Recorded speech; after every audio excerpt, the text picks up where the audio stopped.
বাইরে নি আমরা ট্রেনিং শেষ হয়েছি ট্রেনিং শেষ হয়েছে নি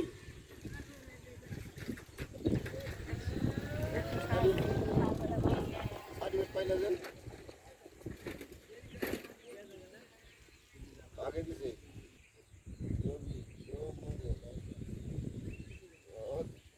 যে ঢাকায় দেখা যায় না বিকালবেলায় সারেগুলো